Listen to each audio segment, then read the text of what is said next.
Morning, स्वागत है आपका personal finance bulletin money morning में। मैं हूं मीनू शर्मा और आप देख रहे हैं पर्सनल फाइनेंस से जुड़ी खास खबरें जो डालती हैं आपकी जेब और जिंदगी पर असर। तो चलिए फटाफट शुरू करते हैं आज का नया दिन नई खबरों के साथ। ईपीएफओ अब ज्यादा कमाई के लिए शेयर बाजार का सहारा लेगा। ईपीएफओ ने वित्त मंत्रालय से ईटीएफ से हुई कमाई को शेयर बाजार में निवेश करने की अनुमति मांगी है। पीएफ खाता धारक के अकाउंट में जमा रकम को ईपीएफओ अलग अलग तरीके से निवेश करता है। इस निवेश के जरिए होने वाली कमाई का एक हिस्सा ब्याज के तौर पर पीएफ खाता धारकों को दिया जाता है। कर्मचारी भविष्य निधि संगठन अब एक्सचेंज ट्रेडेड फंड से होने वाली कमाई को शेयर बाजार में फिर से निवेश कर ज्यादा कमाई करना चाहता है ताकि सदस्यों को ऊंची दर से ब्याज का भुगतान सुनिश्चित किया जा सके।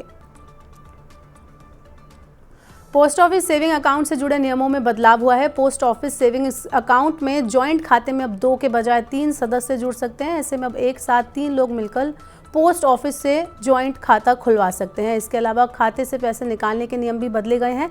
बचत खाते से पैसे निकालने के लिए फॉर्म 2 की जगह फॉर्म 3 जमा करना होगा। ब्याज भुगतान के नियम भी बदल गए हैं। पोस्ट ऑफिस बचत स्कीम पर अब महीने में 10वें दिन से लेकर आखिरी दिन के बीच सबसे कम राशि पर 4% ब्याज दिया जाएगा।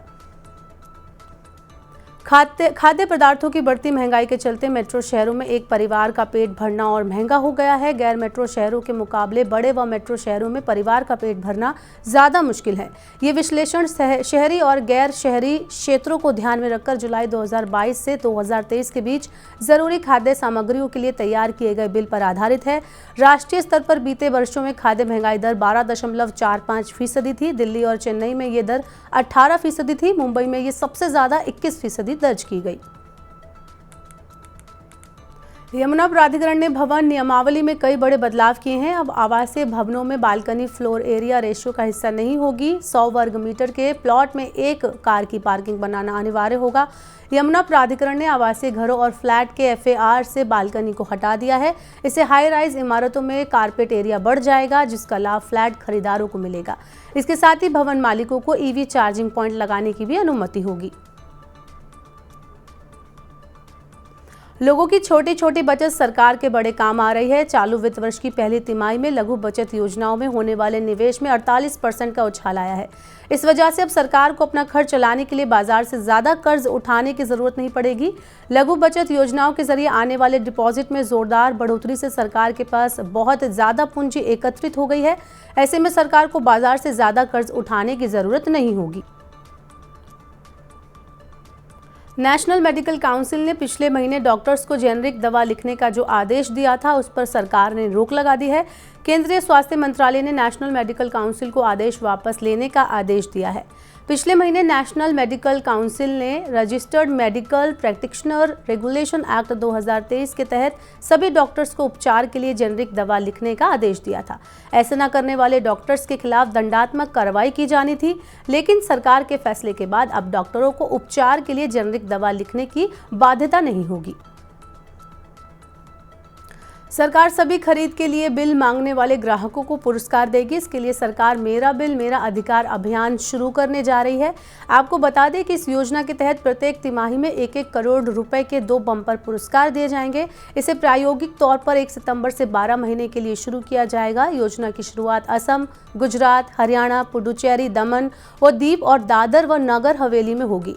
हर महीने जीएसटी इनवॉइस के 800 लकी ड्रॉ निकाले जाएंगे। इसमें प्रत्येक विजेता को 10,000 रुपये मिलेंगे। इसके अलावा 10-10 लाख रुपए के 10 ड्रॉ भी निकाले जाएंगे।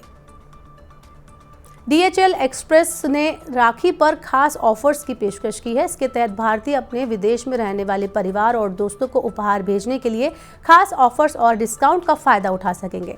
आधा किलो से लेकर 20 किलो तक के शिपमेंट पर कंपनी 50% तक का डिस्काउंट ऑफर कर रही है। राखी ऑफर से ग्राहक दूरियों को पाट सकते हैं, कम कर सकते हैं और दुनिया भर में अपने परिवार तथा दोस्तों के लिए उपहार भेज सकते हैं। देश के 100 में से 76 कर्मचारी ऑफिस में अपनी खुशहाली के स्तर से संतुष्ट नहीं हैं। इंडीड और फॉरेस्टर कंसल्टिंग ने देश भर में 2132 कर्मचारियों के बीच सर्वे किया था। सर्वे के मुताबिक भारतीय नियोक्ताओं के साथ काम करने वाले सिर्फ 24% कर्मचारी ही अपने कार्यस्थल पर बेहतरी और खुशहाली के उच्चतर स्तर को महसूस कर पाते हैं। 76% कर्मचारी को लगता है कि उनके संगठन में उनकी बेहतरी का निम्न स्तर है। सर्वे में शामिल 69% कर्मचारियों का कहना है कि वरिष्ठ अधिकारी निर्धारित जिम्मेदारियों से अधिक काम करने की उनसे उम्मीद करते हैं। दिल्ली हवाई अड्डे की एक हवाई पट्टी 3 महीने तक बंद रहेगी। मरम्मत कार्यों के लिए 11 सितंबर से लेकर करीब 3 महीने तक बंद रहेगी।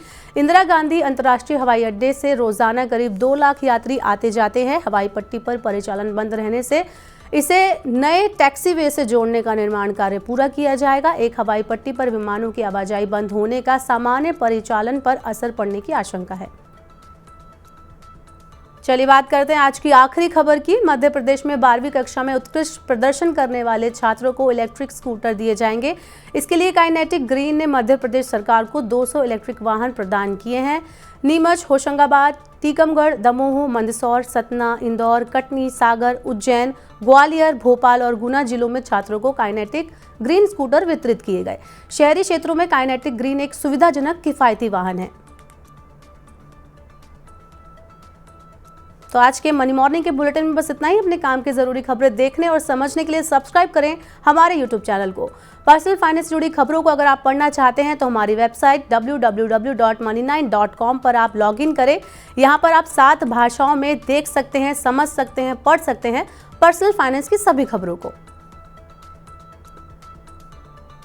और खास कार्यक्रम अगर आप देखना चाहते हैं और आपने मनी9 के ऐप को अब तक डाउनलोड नहीं किया है तो तुरंत डाउनलोड कर लें।